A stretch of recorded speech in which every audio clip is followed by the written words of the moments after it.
La parole est à Monsieur Alexis Corbière pour le groupe La France Insoumise.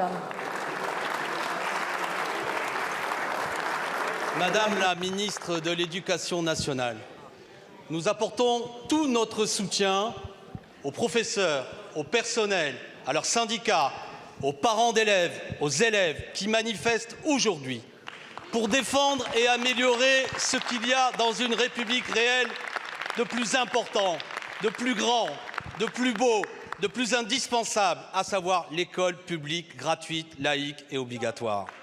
Dans tous nos départements se lève une profonde protestation contre la mise en place des groupes de niveau dès la 6e. Nous ne trierons pas nos élèves, disent-ils. Aucun pédagogue n'approuve votre réforme, aucun syndicat d'enseignants non plus, aucune fédération de parents d'élèves, aucun député n'en a débattu. Et pourtant, vous imposez cette lubie réactionnaire qui va établir un premier tri social dès l'âge de 11 ans. Vous prévoyez également l'interdiction d'accéder au lycée pour ceux qui n'auront pas leur brevet en fin de 3e. Sidérant. Jusqu'à présent, cette mesure avec l'uniforme à l'école n'était contenue que dans le programme de Marine Le Pen.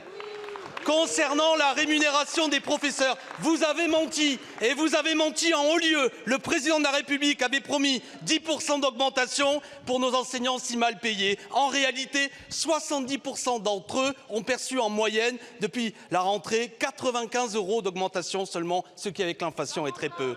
Chez moi, en Seine-Saint-Denis, une puissante mobilisation est engagée depuis 6 semaines pour un plan d'urgence afin que tout simplement, nous ayons des professeurs, des remplaçants, des médecins scolaires, des AED, des AESH. Madame la ministre, il faut abandonner la réforme des groupes de niveau. Il faut augmenter les salaires des enseignants et des personnels de l'éducation nationale. Il faut un plan d'urgence pour la Seine-Saint-Denis.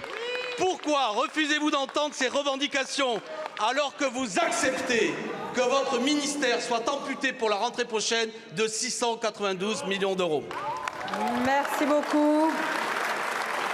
La parole est à Madame Nicole Belloubet, ministre de l'Éducation nationale et de la jeunesse. Madame la Présidente, Mesdames et Messieurs les députés, Monsieur le député Corbière, il y a un point que je partage avec vous. L'école, c'est effectivement la chose la plus importante de la République. C'est notre socle commun et c'est là que nos jeunes peuvent acquérir l'émancipation. L'école peut changer leur vie. De ce point de vue, je partage votre avis. En revanche, lorsque vous évoquez différents points tels que les réformes liées au choc des savoirs ou bien les questions liées à la rémunération des enseignants, je voudrais vous faire part de 2 observations.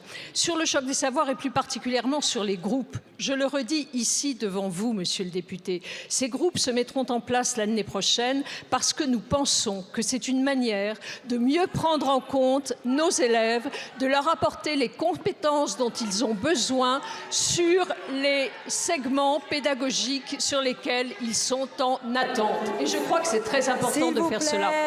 Sur la rémunération des enseignants, puisque c'est également un point que vous évoquez, je voudrais ici rappeler que depuis 2017, ce sont 7,7 milliards d'euros qui ont été consacrés à l'augmentation de cette rémunération et qu'aujourd'hui, un professeur titulaire qui débute, ainsi qu'un conseiller principal d'éducation ou bien un psychologue scolaire gagne environ 2100 € net par mois, ce qui est une amélioration sensible qui rehausse notre classement par rapport à la moyenne des pays de l'OCDE. Je voudrais ici le repréciser.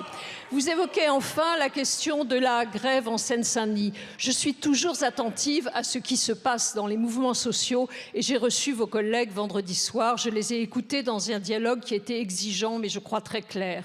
Je voudrais ici dire que la grève en Seine-Saint-Denis qui a mobilisé environ 14% des personnels, je le redis simplement, 10% au niveau national, 14% en Seine-Saint-Denis, traduit bien sûr la singularité de ce département.